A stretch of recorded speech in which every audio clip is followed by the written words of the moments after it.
کیوں ضروری ہے؟ اللہ کے رسول کا حلیہ پہچاننا اس لیے ضروری ہے تاکہ ہم کفر و شرک سے محمد رسول الله. كتاب الشمائل المحمدية للإمام الترمذي رحمه الله تعالى. كان رسول الله صلى الله عليه وسلم ليس بالطويل البائن ولا بالقصير. حضرت عبداللہ بن عباس نے پکڑ لیا. تم نے خواب دیکھا؟ ہاں. اچھا بتاؤ اللہ کے رسول کا حلیہ کیسے تھا؟ یہ ہم پکڑیں گے شمائل کو پڑھنے کے بعد ہر دجال کو پکڑیں. ولا بالجعد القطط ولا بالسبط بعثه الله. بسم اللہ الرحمن الرحیم.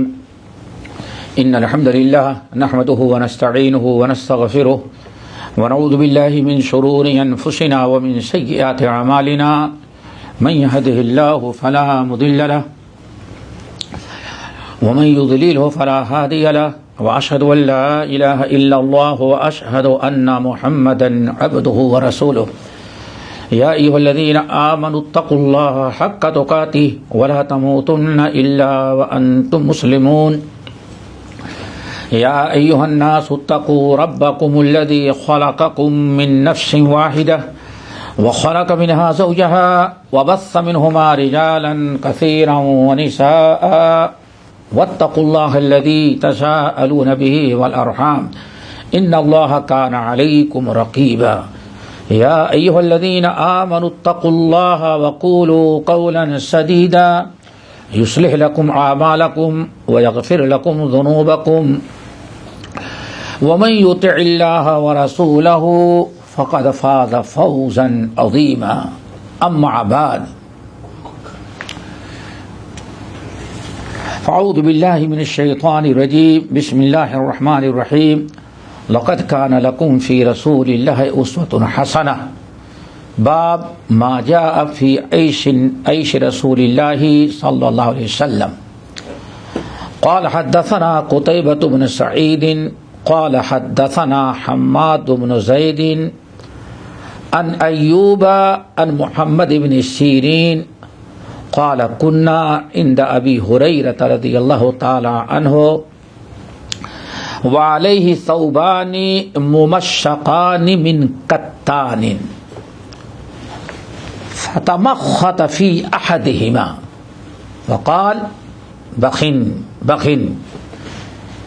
يتمخط أبو هريرة في الكتان لقد رأيتني وإني لأخر فيما بين منبر رسول الله صلى الله عليه وسلم وحجرة عائشة مغشيا عليها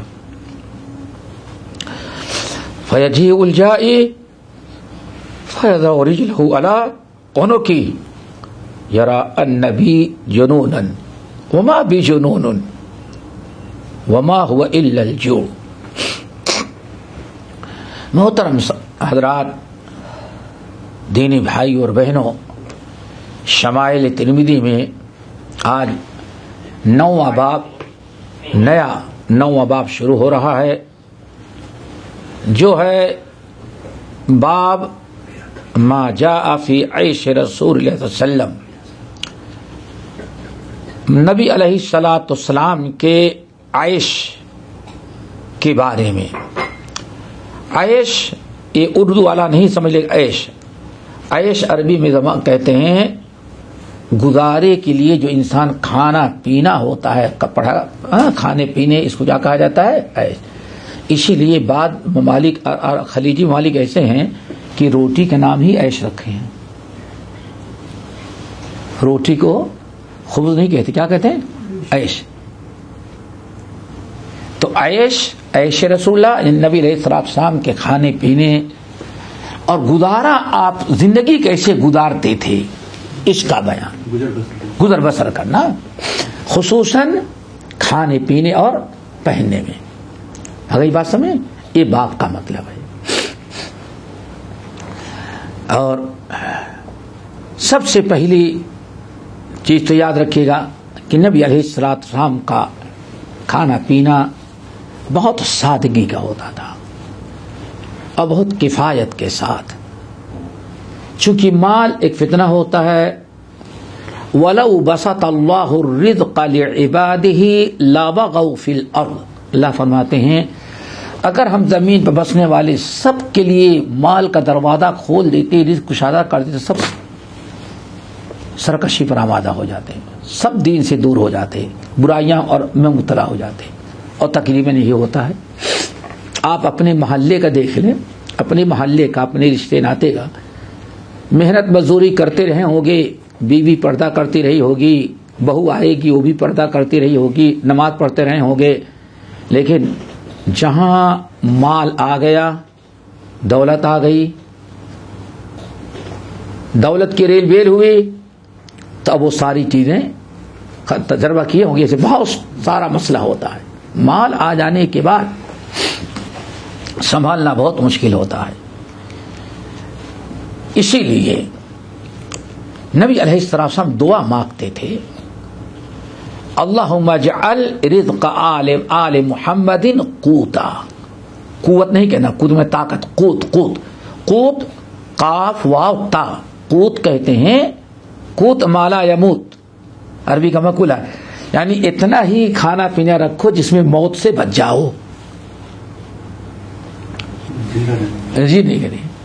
اور جس کو اردو میں ایک محاورہ ہے کیا، کہ دنیا میں لوگوں کو چاہیے کہ جینے کے لیے کھائیں، باقی اللہ کی عبادت کریں. جینے کے لیے کھائیں. لیکن کہتے ہیں دنیا میں دو طرح کے لوگ ہیں.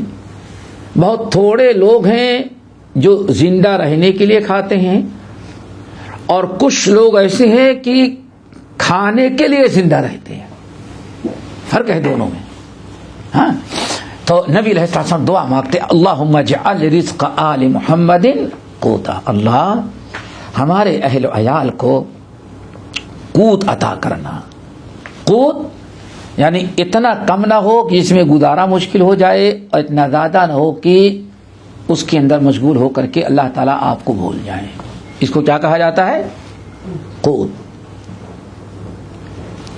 یہ آپ اللہ سے دعا مانگتے. اچھا، امت کو بھی کتنی پیاری نصیحت کی.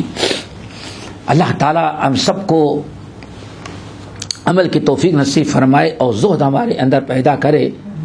اللہ کتنا عجیب سا معاملہ ہوتا ہے. نبی علیہ السلام لوگ ممبر تھا مسجد میں، ممبر پر چڑھ گئے، ممبر تشریف لے گئے. جبرائیل امین آئے اور فوراً آپ ممبر پر تشریف لے گئے. اور ممبر پر جانے کے بعد جب لوگوں نے دیکھا، جو مسجد میں تھے کچھ لوگوں نے دیکھ لیا، تو فوراً کہ اللہ رسول ممبر پر جا رہے، اس کا مطلب کچھ فرمائیں گے، آ کے بیٹھ گئے. اور کچھ لوگ دور تھے، کوئی توجہ نہ کیا. ہلم الیہ ہلم الیہ، آؤ میرے پاس آؤ، میرے پاس آؤ. سب کو بلایا. تو بڑی طویل حدیث ہے. فرمایا ابھی ابھی جبرائیل امین ہمارے پاس آئے تھے، اللہ تعالیٰ کا پیغام یہ دے کے گئے، جس میں ایک چیز کیا تھی؟ دو جملے کے، ما کفا،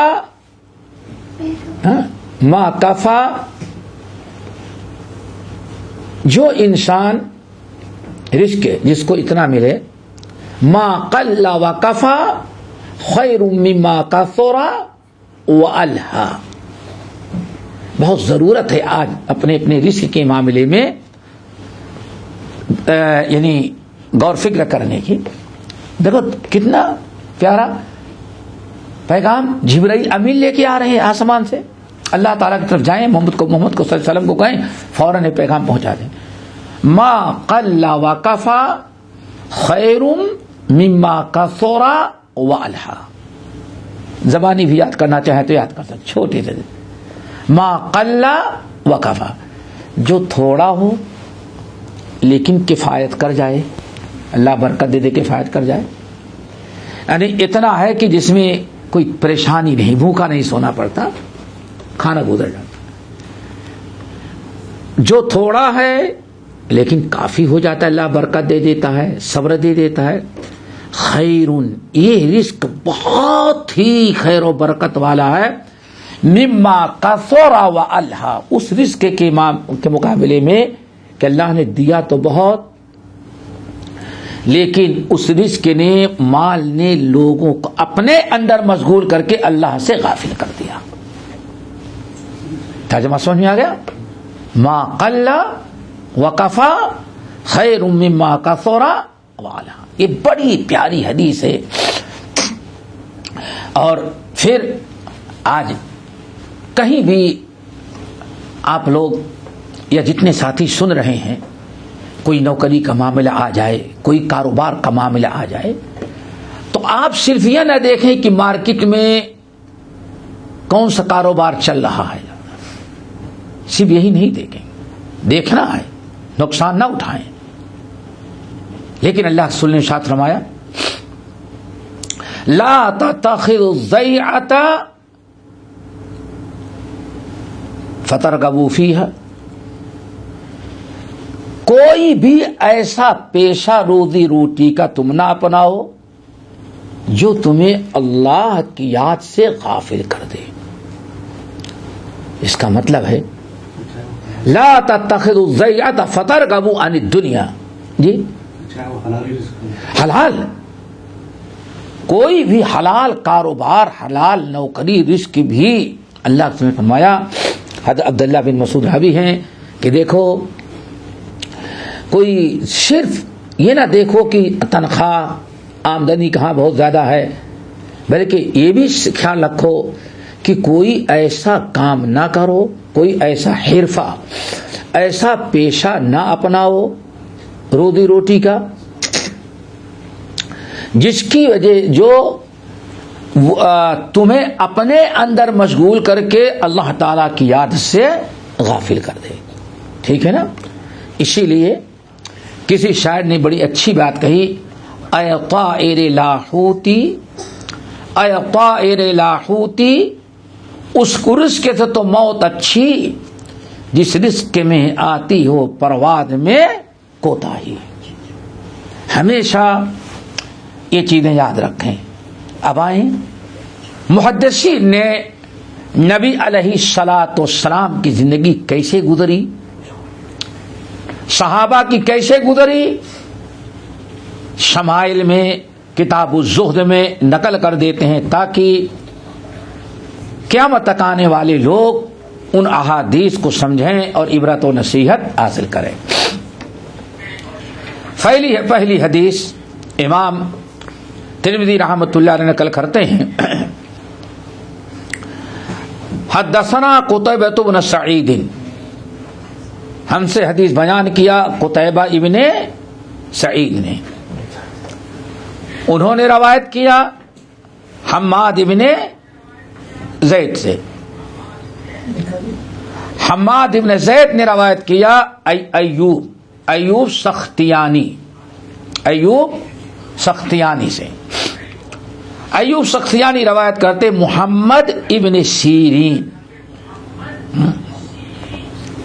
محمد ابن سیرین قال كنا عند ابی ہریرہ، ہم لوگ ابو ہریرہ رضی اللہ تعالی عنہ کے پاس موجود تھے.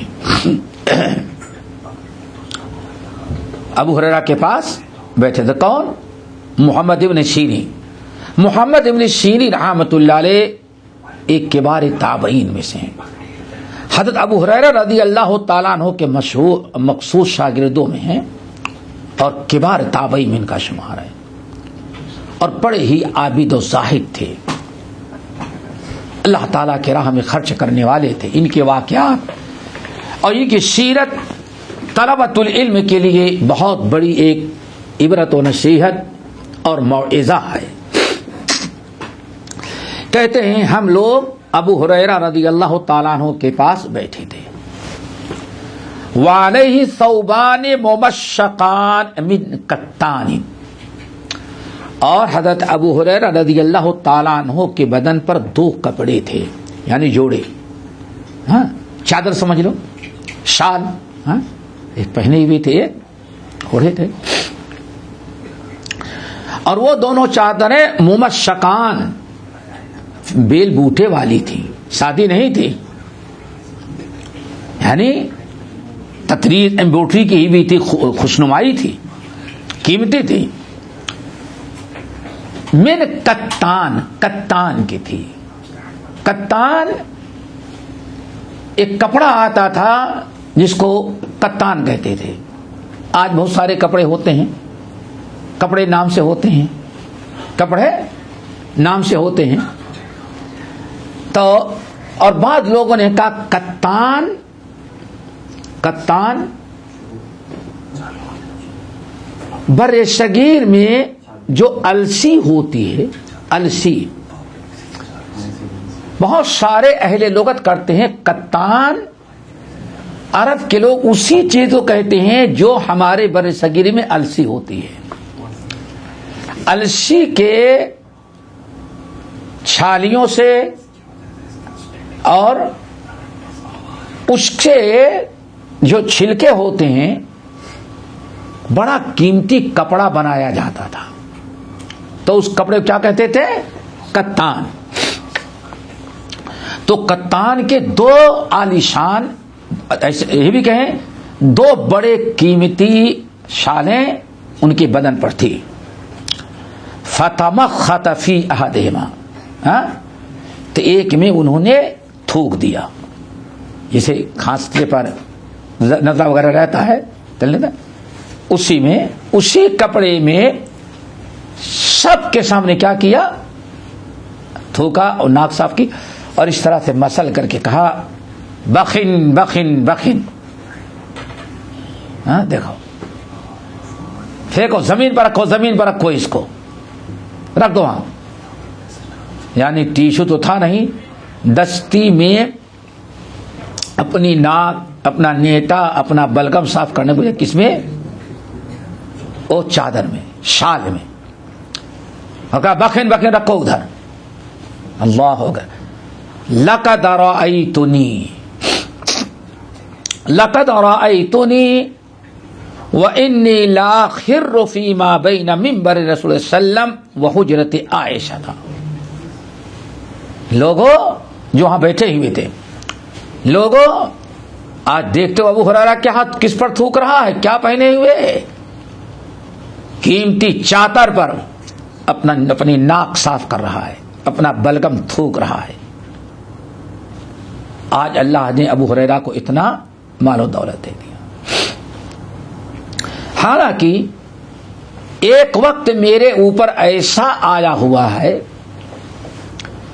کہ میں ام المومنین عائشہ رضی اللہ تعالی عنہ کے گھر اور منبر رسول کے درمیان بے ہوش ہو کے گر جاتا تھا. تو حضرت ابو ہریرہ رضی اللہ تعالی عنہ کہتے ہیں کہ میں نے ایسا وقت بھی گزارا ہے کہ حضرت عائشہ رضی اللہ تعالی عنہا کے کمرے اور مسجد نبوی میں جو منبر رسول ہے، ہم دونوں کے درمیان بے ہوش ہو کے گر جاتے سے اکثر و بیشتر ہم بے ہوش ہو کے گر جاتے. فیجیء الجائی، اور کوئی گزرتا اور دیکھتا کہ میں بے ہوش گرا ہوا ہوں، فیضع رجلہ علی عنقی، تو آتا اور ہمارے گردن پر پیر رکھ کر کے جوتا رکھ کے خوب رگڑتا تھا. اللہ اکبر.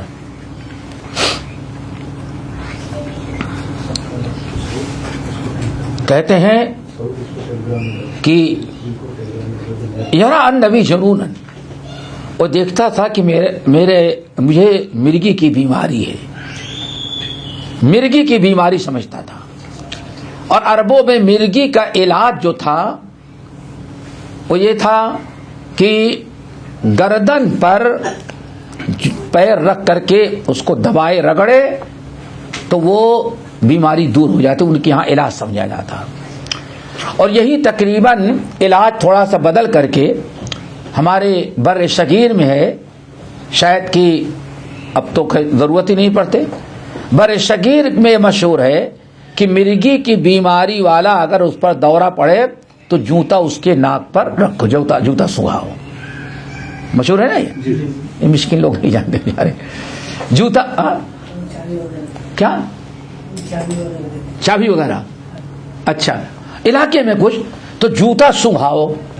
تو عربوں میں یہ علاج تھا. سنگھاتے کیا تھے؟ جوتا گردن پر رکھ کر کے دباتے تھے. حضرت ابو ہریرہ تو بیچارہ ہمارا علاج کرتا تھا. اس کو یہ نہیں پتا تھا کہ ما ہوا الا الجوع. اس کو نہیں پتا تھا کہ میں کئی روز سے کھایا نہیں کھایا, بھوک کی وجہ سے میں بے ہوش ہو کے گر گیا تھا, مجھے گشی تاری ہو جاتی, بے ہوش ہو کے گر گیا تھا. گزرنے والا سمجھتا کہ لاؤ اس کی گردن پر پیر رکھ کر کے روڑو تاکہ اس کو ہوش آ جائے. اس حدیث کو امام بخاری, امام مسلم رحمہم اللہ وغیرہ نے بھی نقل کیا ہے, اور امام بخاری نے تو کئی جگہ اس کو نقل کیا ہے. اس حدیث کو امام ترمذی یہاں نقل کر کے نبی علیہ الصلاۃ والسلام کے گھر میں رزق کی کتنی تنگی تھی, کتنا کفایت کے ساتھ زندگی گزارتے تھے, اس حدیث کو نقل کر کے یہ ثابت کرنا چاہتے ہیں. اب آپ لوگ کہیں گے کہ یہاں تو اللہ رسول کا تذکرہ ہی نہیں ہے. تو یاد رکھیے گا اصحاب الصفہ جو تھے وہ کون تھے, ان کو بارہ ہم نے سمجھایا. کچھ لوگ ایسے تھے جو باہر سے ہجرت کر کے آتے, یا مدینے کے مضافاتی علاقے یا سٹی کے, جو دین سیکھنے کے لیے اپنے آپ کو وقف کر دیا تھا. تو دین سیکھنے کے لیے مسجد میں وہ بیٹھتے رہتے, وہیں بود و باش اختیار کرتے, تاکہ نبی علیہ السلام جو کچھ بیان کریں اس کو یاد رکھیں, حدیثیں سن لیں, علم حاصل کریں اور قرآن یاد کریں, قرآن کی تفسیر سمجھیں. یہ ان کا مقصد ہوتا تھا. ان کے کھانے پینے کا انتظام کوئی ہاسٹل نہیں تھا, ان کے کھانے پینے کا کوئی انتظام نہیں تھا. انتظام ان کا جو تھا وہ یہ تھا, نمبر 1, جیسے کہ قرآن پاک کے اندر ہے, اشارہ کیا, اللہ رسول نے اعلان کر دیا تھا اہل مدینہ جو کھجور کے باغات والے تھے, کھجور کے باغات والے, وہ کھجور کی فصل تیار ہوتی تو پورا خوشہ گچھا جو لکڑی میں لگا تھا ایسے توڑ توڑ کے نہیں لاتے تھے, پورا خوشہ اس کو کہتے ہیں, کاٹ کے لاتے. مسجد نبوی میں ایسے ہی میک ہیں گاڑی سے, میک سمجھتے ہیں نا, کھونٹی, اور اسی میں ٹانگ دیتے تھے. اب اس میں کچی بھی رہتی تھی, ادھ پکی بھی رہتی تھی, سوکھی بھی رہتی تھی, اور رطب تازہ بھی رہتی تھی. گچھے میں ہر قسم کے رہتے ہیں نا. تو یہ اصحاب الصفہ کے لوگ اسی کو توڑ توڑ کر کے کھاتے اور پانی پی لیتے تھے. یہ لوگ نہیں سمجھتے کہ اس علم کو حاصل کرنے کے لیے کیسی کیسی قربانیاں دی گئی ہیں, اور آج بھی بسا اوقات ضرورت پڑتی ہے. تو ایک تو یہ تھا کہ وہی رکھ دیا جاتا تھا اور توڑ کے کھا لیتے تھے. اور اللہ تعالی کے نزدیک ان اصحاب الصفہ کی اتنی اہمیت تھی, یہ میں اس لیے بتا دے رہا ہوں, آپ لوگ یاد رکھیں, طلبہ کا خیال رکھیں. اللہ تعالیٰ دے تو ان کے کھانے پینے دینی مدارس آپ کے قریب ہوں. تو بہت طلبہ ایسے ہوتے ہیں غریب, کبھی ان کو تانا ہے, غریبوں یتیموں کو لا کر کے بھر دیتے ہیں, کھاتے ہیں, کچھ لوگ گالیاں بھی دیتے ہیں, اور اپنے بچے کو پڑھانے کے لیے تیار نہیں. اپنے بچے کو تو نہیں, بس چندہ دیتے ہیں اور تنقید اتنا کرتے ہیں. اللہ اکبر, ایسا کبھی نہ سوچیں. اللہ تعالیٰ غریبوں ہی کو توفیق دے رہا ہے, کم سے کم سیکھ تو رہے ہیں. بزنس مین کو تو اپنے بزنس کا فکر ہے, سمجھیے نا. خود میں بتاؤں, ہم 3 ساتھی ایک ہی وقت علم حاصل کرنے کے لیے نکلے تھے. اور کافی بڑے ہو گئے. 3 ساتھی ہم عمر، ہم اور ہمارے 2 بھتیجے اپنے گھر کے 3 ساتھی نکلے تھے علم حاصل کرنے کے لیے. یہ ہمارے ہاں تو کوئی باہر کی آمدنی تھی نہیں، کوئی باہر نہیں، تھوڑی سی کھیتی تھی، والد صاحب اسی سے کرتے تھے. سمجھیے نا. ایک تو یہ تھا. اور دوسرے 2 ہمارے جو 7 ہمارے بھتیجے نکلے تھے، ان میں ایک بھتیجا ماشاء اللہ زمین بھی زیادہ تھی ان کے باپ کے پاس، زمین بنائی تھی، جائیداد خوب بنائی، پیسہ تھا کیوں؟ ان کا تایا پولیس میں نوکری کرتا رہا، خوب اچھے مضبوط ہوئے. ایک بیٹا فوج میں، کہاں؟ ایک بھائی کے ایک فوج میں، اور دوسرا بھائی بامبے میں ٹیکسی ڈرائیور. آج شہروں میں پائلٹ کی اتنی اہمیت نہیں جتنا یو پی کے بہت سارے علاقوں میں ٹیکسی ڈرائیور. سمجھا جاتا تھا کہ گاؤں کا سب سے بڑا آدمی کیا ہے، لوگ بیٹی کا رشتہ دیکھتے سوچتے کوئی بامبے کا ٹیکسی والا بھی ہے، بہت بڑی چیز تھی. ایک وہ تھا. اور دوسرے ایسے تھے کہ ان کو ڈبل جائیداد ملی ہوئی تھی. خیر وہ تو پڑھے، لیکن ہمارے ساتھ وہ پڑھے ایک بھتیجا، لیکن ان کے سرپرست نے یہ کہا کہ اس کو کون سے مذہب کے مدرسے میں داخل کریں. تو سوچے جس مذہب کو زیادہ لوگ یہاں فالو کرتے ہیں، زیادہ مدرسے مسجدیں ہیں، اس مدرسے سے فارغ ہوگا تو ہمارا بچہ جس دن پڑھ کے آئے گا اسی دن کسی امام کا خطیب بن جائے گا، کسی مدرسے کا مدرس بن جائے گا. اور یہ جو اہل حدیث ہیں ان کا کوئی مسجد نہیں، کوئی مدرسہ نہیں، ان کے مدرسے میں بھیج دیں گے تو بچہ پڑھنے کے بعد کہیں نوکری نہیں پائے گا، مارا پھرے گا. ایک سوچ ان کی تھی. اور ایک کیا، اپنے بیٹے کو ہم ڈاکٹر بنائیں گے. ہم مسکین، ہمارے والد صاحب نے کہا کہ ہم نے 3 بچوں کو بھیج دیا پڑھنے کے لیے، چوتھے کو بھیجیں گے. کسی نے کہا ایک موقع پر ارے سب کو بھیج دیں گے، کم سے کم ایک کو بچا کے تو رکھتے کام کے لیے. کہا میں ایک کو بھی نہیں چاہتا، اللہ کی قسم ہم کو اللہ تعالیٰ 200 بیٹے دیتے تو دیا ہوتا 200 بیٹوں کو ہم عالم ہی بناتے. یہ ہمارے والد کو سوچ تھی. اللہ رب العالمین نے بالکل زمین اور آسمان کا عزت میں، خوشحالی میں، والد صاحب نے اپنی زندگی ہی میں دیکھ لیا کہ اللہ نے کتنی رحمت و برکتوں سے والد صاحب کو نوازا، اور کیسی کیسی نحوست ہمارے ان دونوں بھاتیجوں کے خاندان پر آئی، گھر پر آئی، جو اس دین کو حقیر سمجھ کے چھوڑ دیے تھے. تو کبھی بھی غریب نہیں. اور اس لیے بتا دے رہا ہوں کہ آج بہت ہوتا ہے، یہ شادی کریں گے ولیمہ خوب کریں گے، مدرسے کے بچوں کو نہیں بلائیں گے، وہ 3rd کلاس کے لوگ ہیں، ہماری سوسائٹی سے بڑا وہ یتیم فقیر لوگ. اب کھانا کھلایا، 50 آدمی کا کھانا بچ گیا، اب سوچ گئے سڑیں گے، ارے وہ مدرسے میں لے جا کے بچوں کو دیتے نا، وہ یہ حالت ہے. یہی ہوتا ہے مدرسے میں جو پڑھتے ان سے جا کر کے پوچھو. صرف ایک مدرسہ ایسا رہا، جامعہ سلفیہ بنارس، جہاں یہ کبھی نہیں ہوا.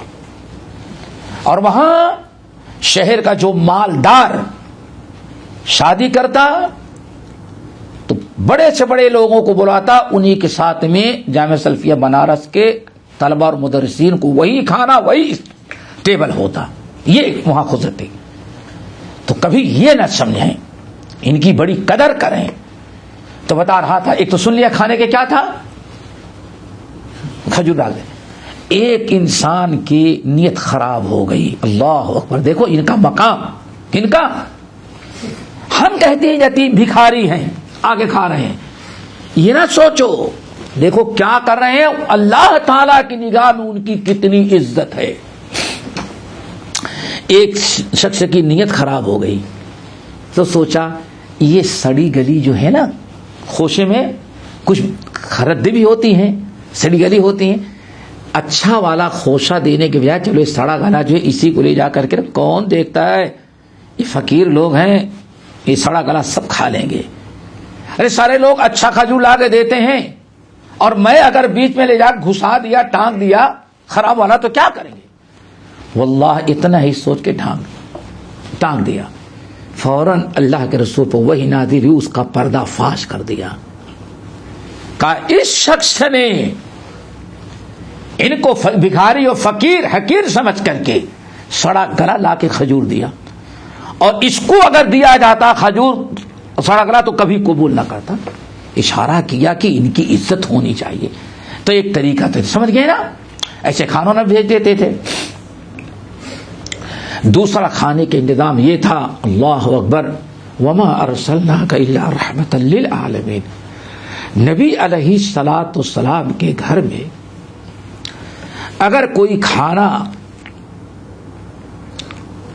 پکا کر کے یا کھانے پینے کی کوئی چیز بھیجتا تھا تو نبی علیہ الصلوۃ والسلام سب سے پہلے اصحاب صفہ کو کھلاتے تھے. اصحاب صفہ کو خطبے میں کئی مرتبہ میں نے حدیث سنائی تھی, ترمذی ہی کی حدیث ہے, شاید کہ آپ لوگ نہ رہے ہوں. حضرت ابو ہریرہ رضی اللہ تعالیٰ عنہ کہتے ہیں کہ کئی روز گزر گئے تھے. اچھا کہتے ہیں میں صحت مند تھا, میں چاہتا تو دن رات میں پڑھتا اور دن میں جا کر کے مزدوری کر لیتا. صحت مند تھا, مزدوری کرتا, مال ملتا, مزدوری ملتی, کھاتے عزت کے ساتھ. لیکن کہتے ہیں میں سوچتا کہ اگر میں دن میں چلا گیا محنت مزدوری کرنے کے لیے کہیں کام کرنے لگا تو دن میں اللہ کے رسول کو یہ حدیث بیان کر دیں گے تو میں نہیں سن سکوں گا. اللہ اکبر, نیت لا دیکھو. کہتے اس لیے میں انتظار کرتا رہا, کھانے کے انتظام تو اللہ تعالیٰ کر دے گا. دن کو بھی اللہ کا وہی مسجد بیٹھا رہتا تھا. کہتے ہیں کافی بھوک لگی تھی اور پورے اصحاب صفہ بہت پریشان تھے. یہ بڑا عجیب واقعہ ہے, اس لیے بتا دے رہا ہوں کہ حدیث کو سمجھیں. یہاں اللہ رسول کا تذکرہ نہیں ہے, کس کا پورا تذکرہ ہے, لیکن امام ترمذی استدلال کیسے کرتے ہوتا ہے. کہتے ہیں اور یہی حالت پورے اصحاب صفہ کی تھی, بھوک کے بارے بے قرار تھے. نبی علیہ السلام بار بار گھر جاتے, کچھ نہیں ملتا, باہر نکل کے چلے آتے.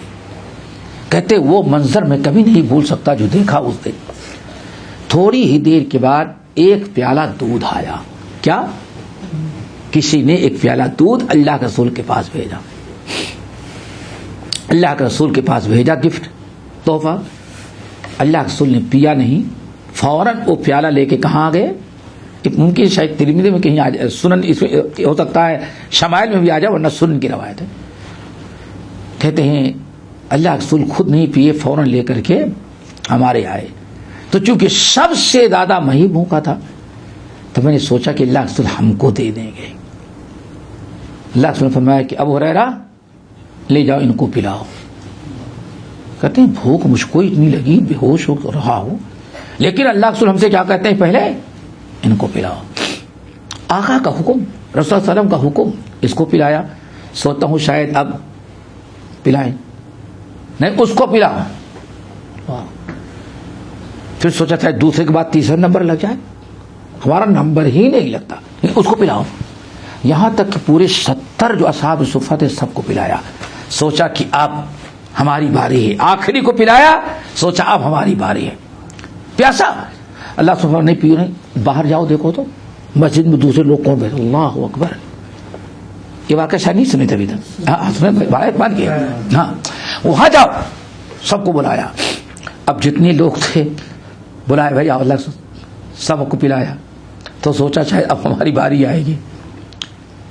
اللہ سبحانہ میں نہیں, باہر جاؤ دیکھو لوگ آ رہے ہوں, جو نظر ہو آ رہے ہیں ان کو بلاؤ. کہا باہر گیا, دل ایسے کرتا تھا کہیں ایسا نہ ہو ختم ہو جائے.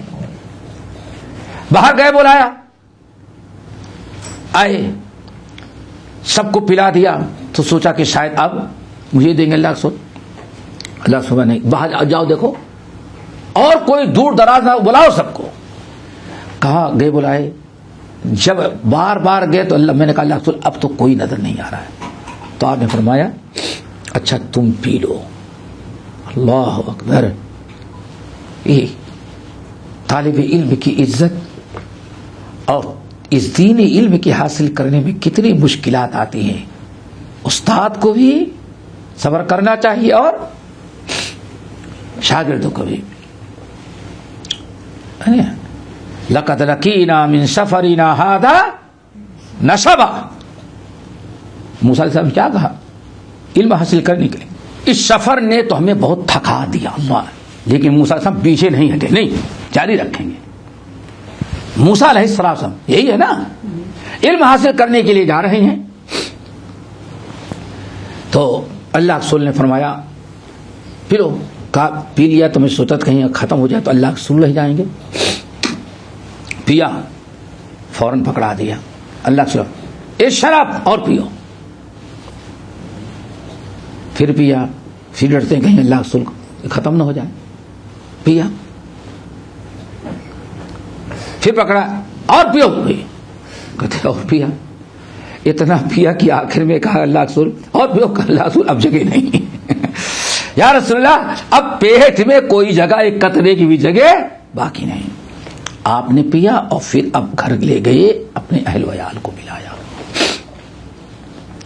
حدیث کو سمجھانے کے لیے قصہ ہم نے بیان کیا کہ اصحاب صفہ کے کھانے پینے کا دوسرا طریقہ کیا تھا. نبی علیہ السلام کے پاس تحفے تحائف آتے تو آپ کھانے پینے کی چیزیں آتی تو سب سے پہلے اصحاب صفہ کا خیال رکھتے. آگے بات سمجھ میں آگے. اب آپ بتائیں جب نبی علیہ السلام کا یہ طریقہ تھا تو اگر نبی علیہ السلام گھر میں ہوتا تو کیا ابو ہریرہ بے ہوش ہو کے گر جاتے؟ اب آئی بات سمجھ میں؟ اس حدیث کی نقل کرنے کے کیا مطلب ہے؟ استدلال دلیل کیا ہے؟ اس کا یہ مطلب ہے کہ اللہ کے رسول کے پاس بھی کبھی کبھار کچھ نہیں رہتا تھا، شکایت نہ کرتے. اللہ کا حمد، اللہ تعالیٰ اللہ کی حمد کر. اللہ جس دن تو سیراب کر دیتا ہے تیرا شکر ادا کرتے ہیں، اور جس دن تو نہیں کھلاتا صبر سے کام لیتے ہیں. حدیث یہی ہے نا. دعا کرو آج اللہ تعالی ہم سب کے اندر یہی چیز پیدا کرتے ہیں. خصوصاً طلبۃ العلم کو چاہیے کہ اس حدیث سے عبرت و نصیحت حاصل کریں. اسی لیے جب کچھ لوگوں نے ابو ہریرہ رضی اللہ تعالیٰ عنہ پر اعتراض کیا کہ ابو ہریرہ 2.5 سال ہوا اس کو آئے ہوئے، کہاں سے اتنی حدیثیں سن لیا؟ ہم سارے لوگ اتنے پرانے ہم کو اس کو کہاں سے یاد آ گئی؟ تو حضرت ابو ہریرہ نے کہا بات اصل یہ ہے کہ ہمارے انصاری بھائی صبح ہوئے چلے گئے کسانی کے کام میں، دن بھر وہاں رہے. مہاجر بھائی چلے گئے اپنی مارکیٹ میں دکان کرنے کے لیے. عائشہ ہے وہ گھر میں اپنے بناؤ سگان میں بہت وقت ان کا چلا جاتا ہے. ابو ہریرہ تو حدیثیں سننے کے خاطر صرف نبی کے ہاں تو جو مل جائے گا وہی کھا لیں گے، ورنہ کچھ نہیں کریں گے، صرف حدیثیں سنیں گے. اس لیے ابو ہریرہ کہتے ہیں مجھے حدیثیں 2.5 سال میں ہم نے اتنا یاد کر لیا کہ تم لوگوں نے 20 سال میں نہیں اتنا یاد کیا. آگے بات سمجھے؟ نبی علیہ السلام کے کا عیش کی ایک حدیث آپ کی کیفیت یہ ہوتی تھی. سمجھ گئے نا؟ دوسری حدیث قال حدثنا قتيبة، اسی طرح سمجھ میں آیا؟ یعنی اس کا مطلب اصحاب صفہ جیسے ہماری اولاد ہے. آدمی کے گھر میں اولاد، آدمی خود بھوکا رہے گا لیکن اولاد آدمی کے پاس ہوگا تو خود بھوکا رہے گا لیکن اولاد کو کھلائے گا. ایسے بھی کہیں زیادہ اللہ کے نبی علیہ السلام کی اولاد جیسی کفالت میں کون سے لوگ تھے؟ اصحاب صفہ. اللہ کے رسول کے پاس آتا تو خود کھانے سے پہلے ان کو کھلاتے. ابو ہریرہ کو نہیں کھلائے اس کا مطلب کہ آپ کے پاس کچھ نہیں تھا. چلو دوسری حدیث قال حدثنا قتيبة قال حدثنا جعفر بن سليمان الضبعي عن مالک بن دینار قال ما شبع رسول اللہ صلی اللہ علیہ وسلم من خبز قط ولا لحم الا على زفت. قال مالک سألت رجلا من اہل البادیہ ما زففت قال ان يتناول مع الناس. یہ حدیث یہ مرسل ہے. مرسل جانتے ہیں؟ مرسل کس حدیث کو کہتے ہیں؟ صحابی کا تذکرہ نہ ہو. تابعی صحابی کا نام لیے بغیر ڈائریکٹ کس سے روایت کر دے؟ اس کو کہا جاتا ہے مرسل. مالک ابن دینار ماشاءاللہ یہ تابعی ہیں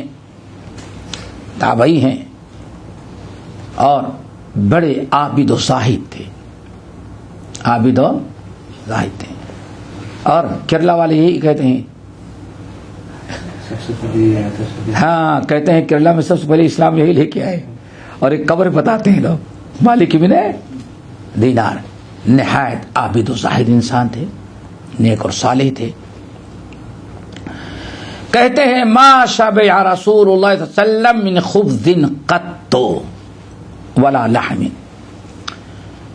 نبی علیہ السلام پوری زندگی گوشت اور روٹی سے کبھی پیٹ بھر کے کھانا نہیں کھایا تھا، کبھی سیر نہیں ہوئے تھے.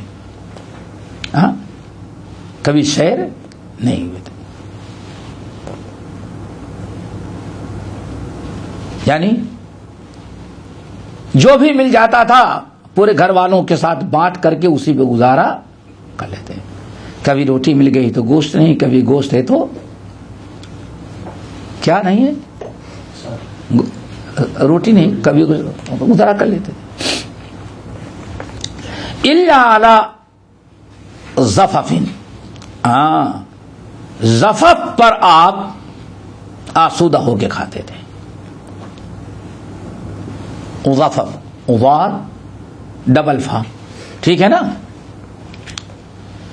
یعنی جب آپ زفف میں ہوتے تب آسودہ ہو کے خوب شکم سیر ہو کے کھاتے تھے، پورا پیٹ بھر کر کھاتے تھے.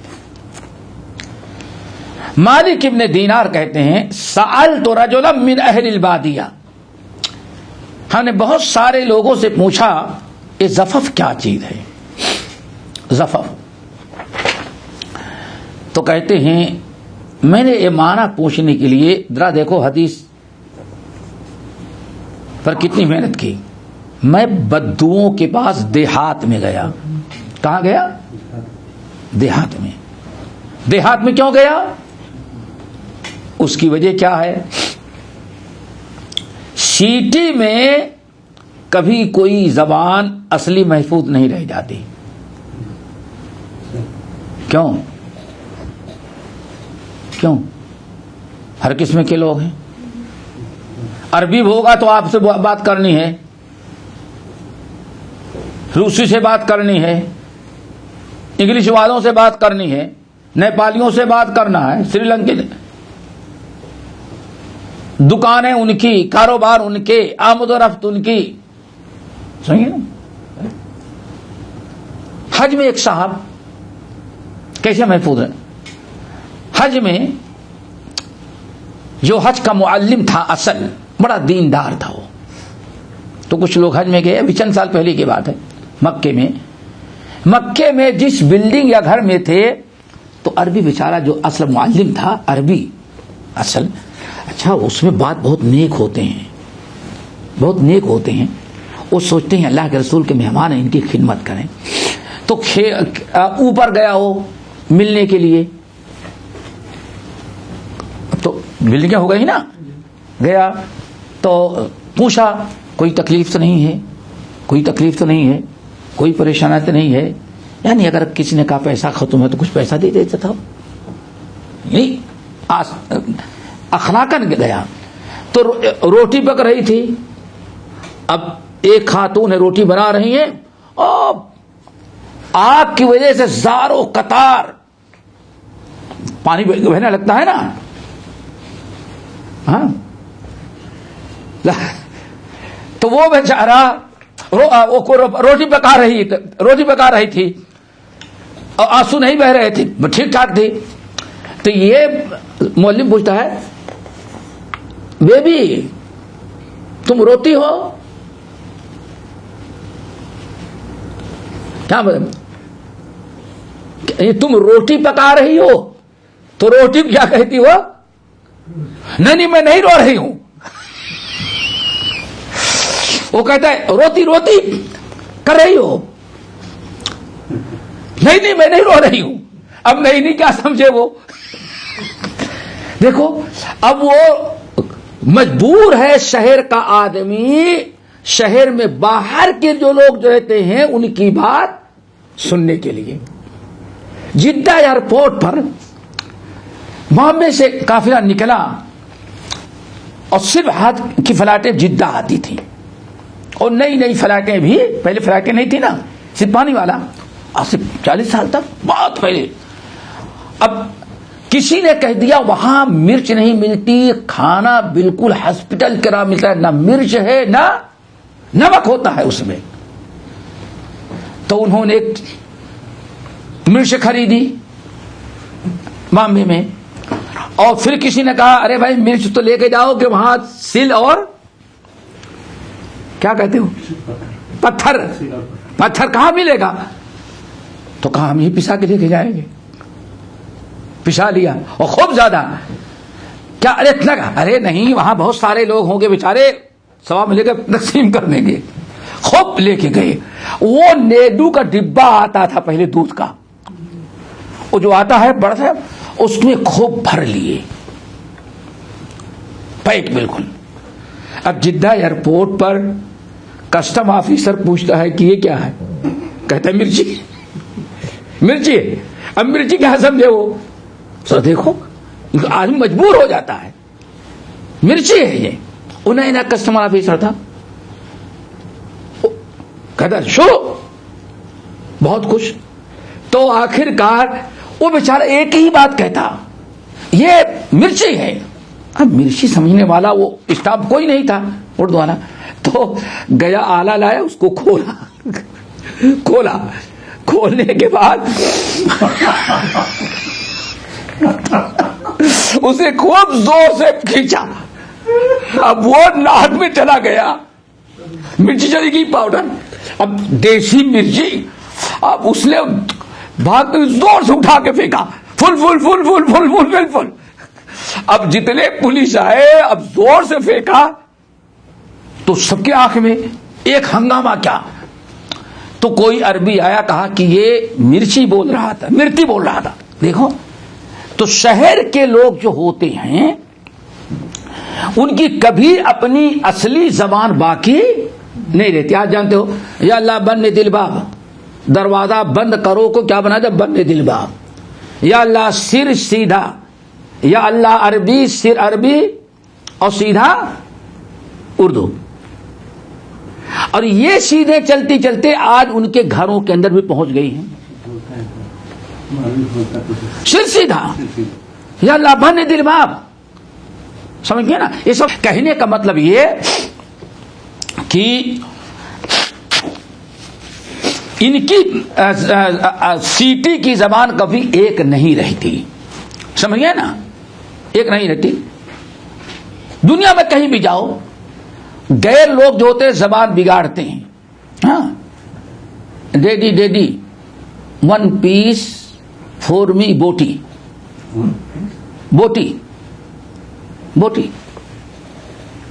ارے گوشت کھانا ہے. اب دیکھو اس کو گوشت بوٹی کے انگلش نہیں معلوم ہے تو کیا اس نے بوٹی بول. یہ سب چل. تو سیٹی جہاں بڑے شہر ہوتے ہیں زبان. اب مدینے میں مدینہ کا مقدس تھا، اور اس وقت بہت سارے دنیا کے تجارت، خاص طور انڈیا کی بہت بڑی تجارت ہوتی تھی. یورپ تک جانے کا راستہ یہی عرب کے لوگ انڈین سامان، مسالے سب اور اسلحے تلوار وغیرہ پہنچاتے تھے. وہ تو جب زفف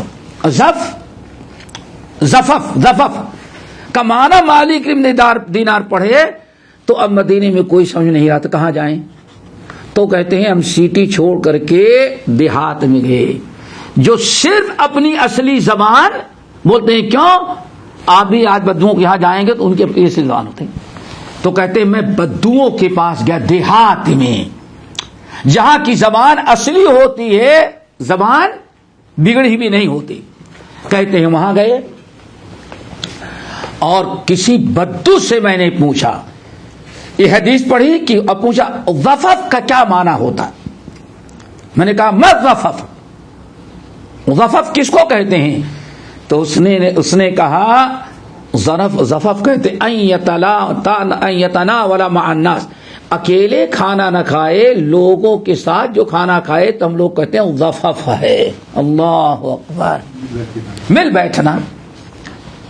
اب آپ ذرا سوچیں کہ حدیث ہی روایت نہیں کر دیا, محدثین نے ایک لفظ کے لیے محمد بن سیرین کہاں جاتے ہیں؟ بدوؤں کے ہاں. نہ تنخواہ ہے, نہ وظیفہ ہے, نہ فیس ہے, نہ سواری ہے, صرف حدیث رسول کا ایک معنی.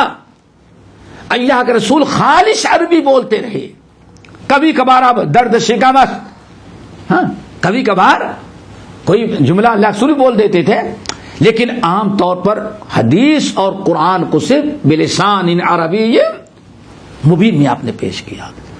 تو یہ حدیث ہوئی. مطلب کیا ہے حدیث کا؟ حدیث بڑی طویل ہے. حدیث کا مطلب یہ ہے, شاید آگے حدیث آئے گی بھی پھر دوبارہ.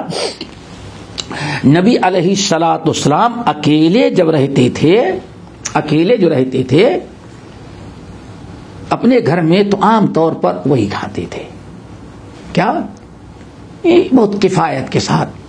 جیسے حضرت عائشہ کہتے ہیں تو 2 مہینے گزر جاتے تھے, گھر میں آگ نہیں جلتے تھے, کھجور کھائے اور سو گئے, جیسے حضرت ابو ہریرہ کی حدیث پیچھے گزری ہے. لیکن جب ضفف ہوتا, آپ جماعت کے ساتھ کھاتے تو پھر آپ پورا کھاتے تھے. نبی کا اخلاق ذرا دیکھیں. نہیں سمجھ میں آیا ہوگا وہ کون سا اخلاق کی بات ہے؟ اخلاق ایسے, واللہ جانتے ہوں گے کہ آپ مجلس میں لوگوں کے ساتھ بیٹھ کے کھانا کھانے لگیں تو یہ نہ سمجھیں کہ سب آپ ہی کی طرح تھوڑا کھانے والے ہیں.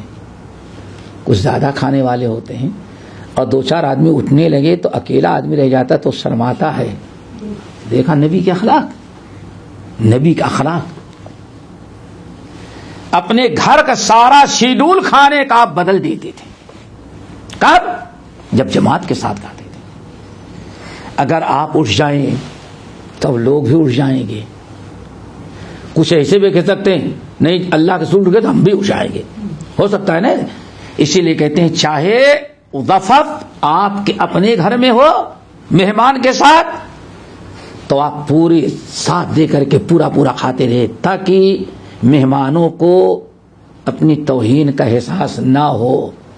اور آپ لوگ سمجھتے ہیں کہ اگر کوئی آدمی بہت دیر تک کھائے تو سب گنا یار کتنا کھاتا ہے, کتنا پیٹو ہے, ایک سمجھا جاتا ہے, تنقید کا نشانہ بنتا ہے. تو نبی علیہ السلام کیا کرتے ہیں؟ اپنے گھر میں اگر ضفف ہے تو وہاں بھی آپ دیر تک بیٹھے رہتے, آسودہ ہو کے کھاتے, اپنے لیے نہیں پوری جماعت کے لیے. ٹھیک ہے نا, سمجھ میں آ گیا نا. اسی طریقے سے اگر آپ کسی اور کے ہاں مدعو ہوتے, کسی تقریب میں یا کسی ایسے موقع پر جہاں لوگ ضفف وہاں ہے, گرچہ اپنا گھر نہیں ہوتا وہاں رہتے, جب بھی نبی علیہ السلام لوگوں کا خیال کرتے, دیر تک آپ کھاتے رہتے, سیر ہو کر کے اچھی طرح سے پیٹ بھر کر کے کھاتے تھے, تاکہ لوگ آپ کو دیکھ کر کے بھوکے نہ اٹھ جائیں, یا لوگوں کے کوئی زیادہ کھانے والا ہو دیر تک کھائے تو اس کو شرم اور جھجک محسوس ہو. آگے بات سمجھ میں. لیکن یہاں ایک چیز یاد رکھیے گا, وہ بڑا ضروری ہے. خوب آسودہ ہو کر کے کھانے کے کیا مطلب ہے؟ کھانے کا مطلب یہ ہے کہ نبی علیہ السلام نے اپنے قول کے ذریعے, اپنے عمل کے ذریعے جو امت کو تعلیم دی کہ پیٹ کے 3 حصے کر لو. خوب پیٹ بھر کھانے کا مطلب نہیں کہ یہاں تک آ گیا، سمجھ گئے نا؟ مطلب یہ کہ عام دستور جو گھر کا تھا اس سے زیادہ کھاتے تھے، اور آپ کا عام دستور تھا کھانے کا، اور آپ نے پسند کیا، تعلیم دی کہ ہر آدمی کو چاہیے کہ پیٹ کے 3 حصے کر لے، ایک کھانے کا، دوسرا پینے کا، اور تیسرا سانس لینے کا۔ اور واقعی آپ تجربہ کریں، اتنی عافیت ہوتی ہے، اتنی عافیت ہوتی ہے کہ مت پوچھیں، نہ رات کو تکلیف، نہ دن کو تکلیف، نہ اور پریشانی۔ یہ انسان کے لیے بہت ہی زیادہ۔ پھر واللہ آج آپ موٹے ہو گئے، بھائی وزن کم کریں، سمجھ گئے نا؟ گھٹنے میں درد ہے، نہیں بدن بھاری ہو گیا، ذرا سا گھٹنا اتنا وزن برداشت نہیں کر سکتا، پلر کمزور ہے، ذرا کیا کرو، ہلکا کرو، یہ ہوتا ہے نا۔ کتنے علاج، بیماریوں کے علاج کیا ہے؟ کم خوری۔ اسی لیے کہتے ہیں سب سے بڑا علاج کھانے پینے پر کنٹرول ہے، کھانے پینے پر کنٹرول ہے۔ تو یہ چند حدیثیں تھیں۔ اچھا، باب بھی ختم ہو گیا ماشاءاللہ، الحمدللہ۔ اگلا باب انشاءاللہ بڑا اہم ہے۔ نبی علیہ الصلوۃ والسلام موزہ کیسے پہنتے تھے، آپ کا موزہ کیسے ہوتا تھا، اس کا تذکرہ ہوگا۔ جی جی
ہمارے چینل کو سبسکرائب کیجیے اور بیل آئیکن کو دبانا نہ بھولیں تاکہ آپ کو نئی ویڈیو برابر ملتے رہیں۔ لائک اور شیئر کرنا نہ بھولیے۔